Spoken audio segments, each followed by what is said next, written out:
മഴക്കാല മത്സരങ്ങൾ ഉൾക്കൊള്ളിച്ച് കൊച്ചി വണ്ടർല സംഘടിപ്പിക്കുന്ന അടിപൊളി മിക്സിന് തുടക്കമായി. ചലച്ചിത്രതാരം Dhyan Sreenivasan, Wonderla holidays managing director Arun K Chittilappilly, chief operating officer Dheeran Choudhary, Kochi Wonderla park മേധാവി രവികുമാർ MA എന്നിവർ ചേർന്ന് ദീപശിഖ തെളിയിച്ചു.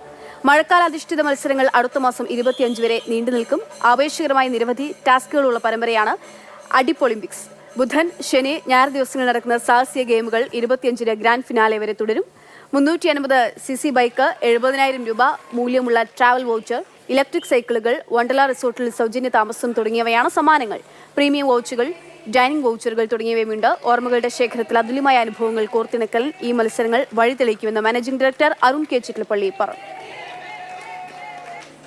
അടിപൊളി ഒളിമ്പിക്സ്. കാരണം ഇങ്ങനൊരു ബ്രാൻഡിന് ഇങ്ങനെയുള്ള ഇവന്റ്സോ അല്ലെങ്കിൽ ഇങ്ങനൊരു പ്രസ് കോൺഫറൻസിൻ്റെയോ, കാരണം ഇവിടെ അല്ലെങ്കിൽ ഇങ്ങനത്തെ പരിപാടി നടത്തിയില്ലെങ്കിലും ആൾക്കാർ വരും, ആൾക്കാർ എൻ്റർടൈൻഡ് ആവും.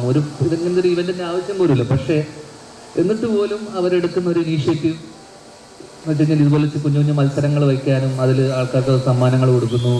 ഇത് സംഭവിച്ചു കഴിഞ്ഞാൽ നഷ്ടപരിപാടി. ആക്ച്വലി ഇങ്ങനത്തെ പരിപാടിയൊക്കെ വെച്ച് വെറുതെ കാശ് തരാം. പക്ഷേ സ്റ്റിൽ അതിൻ്റെ പുറത്തെടുക്കുന്നൊരു ഇനീഷ്യേറ്റീവ്, വാട്ടെവർ മാർക്കറ്റിംഗ് അവർ ചെയ്യുന്ന രീതി, അതൊക്കെ ഡെഫിനറ്റ്ലി നമ്മൾ അപ്രീഷിയേറ്റ് ചെയ്ത് പറ്റൂ. അതുകൊണ്ട് തന്നെ അടിപൊളി ഒളിമ്പിക്സ്